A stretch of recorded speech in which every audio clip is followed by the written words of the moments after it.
Welcome to Watching Sundays. My name is Flip. I'm Element. And we get together every Sunday to catch up on our favorite TV shows, movies, and all things in pop culture entertainment. We're talking about Arthdal Chronicles.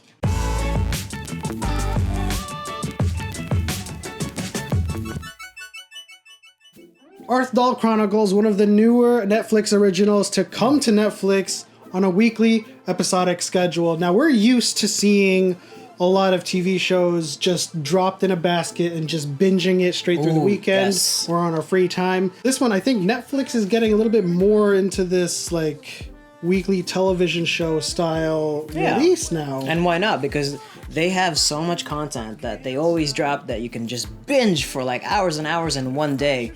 They can afford to just have these weekly episodic content as well. Yeah, and it enables them to reach out to more foreign contracts like, Korean TV shows, Filipino TV shows, Japanese TV shows, and there's a lot of anime too that's starting to come to Netflix as well on a weekly basis. And this is one of those. This is a Korean high fantasy mythological show. And I think it's amazing because it's something that Netflix is really just pushing, right? Like just all this content from different areas of the world. Now, Korean high fantasy drama is something that's been currently missing from the landscape. Yes. So, we have our classics. We have Lord of the Rings. We have, Dungeons and Dragons. We have all of the elves, the dwarves, the heroic swordsmen, and the dragons. We have all of this high fantasy, but, severely lacking from our own upbringing is some Asian influenced, role models, Asian influenced mythical heroes. And so, I noticed this while watching Arthdal Chronicles that, I never really sat down to kind of enjoy high fantasy from the Asian landscape because, it's always been, Wong Fei-hung, right? It's always been the Monkey King. Yeah, the more martial arts focused fantasy. When I first started watching Arthdal Chronicles, I thought it was kind of silly. The setup was like a little bit clumsy because, quite frankly, I'm not used to, fantasy from that side of the world. It's just elves, dwarves, and humans and dragons, right? Well, that's kind of what we've been grown accustomed to, right? Yes. I will say this one needs a chance. Needs for you guys to take a chance on it. You have to take it in because the first 2 episodes, each episode is at least an hour and 20 minutes long.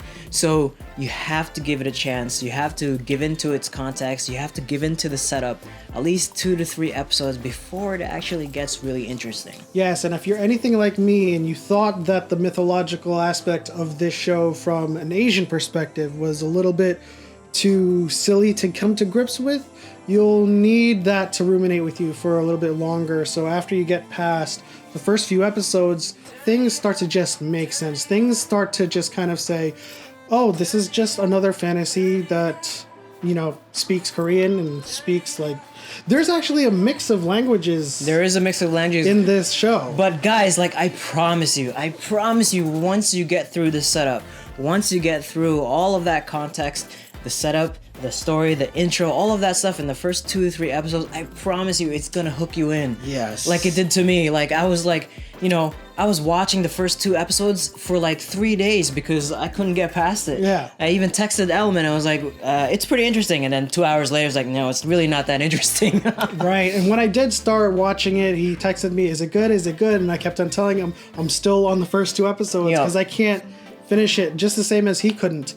And if you don't know what Arthdal Chronicles is, it's a mythological high fantasy story that's actually based off of the Korean origin story for the Korean civilization.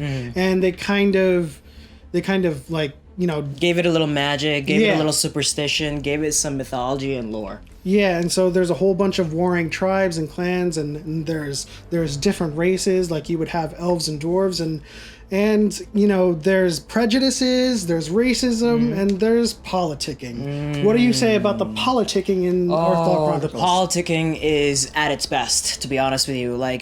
It's barely there when you, like we said, it's barely there in the first couple of episodes, but once you get in it, the intrigue is high political just insane. It's just insane. The political intrigue is at its highest level when it comes to Arthdal Chronicles.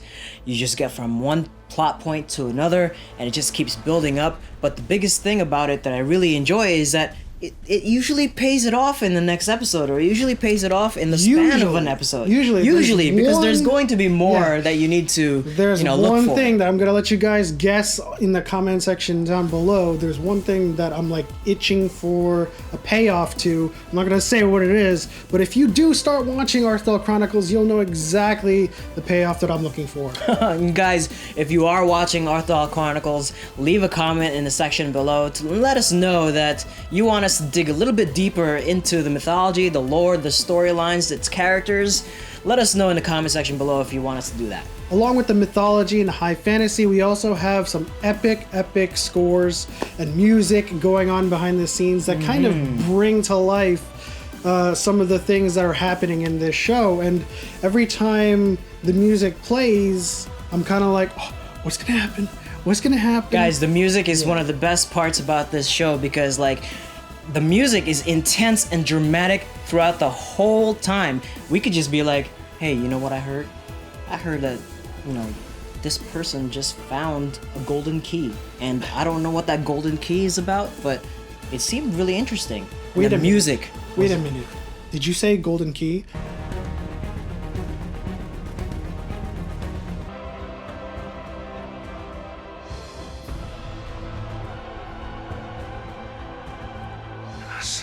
It's crazy, guys. Like you're gonna watch some scenes that might not matter at all, but it matters because the music matters, and it's just so good. And if you're a fan of anime, they do a lot of the inner dialogue that lots of anime characters are famous for. You'll have two people talking to each other directly, and then in the anime, obviously, he's like, oh, Nanda? Like, what is he talking about? How did he figure it out? And so is he reading my mind? Yeah, there's a lot of inner dialogue from one person to the next as they're actually speaking in real time to each other, and that's one thing that we can appreciate coming from the Asian landscape. And to top it all off, Arthdal Chronicles boasts the most beautiful scenery, the most beautiful cinematography. It's comparable to Lord of the Rings, and this is actually the most expensive Korean show in production right now. And you'll see it in a lot of the vistas and a lot of the backdrops. You'll see like statues and cultural pieces that will really suck you into the world. Alright guys, let us know if you are watching Arthdal Chronicles, or if you haven't seen it yet, leave a comment in the section down below. Hit that like and that bell notification for more videos from us. Once again, my name is Flip. And I'm Aramun Hessela. We'll see you in the next video.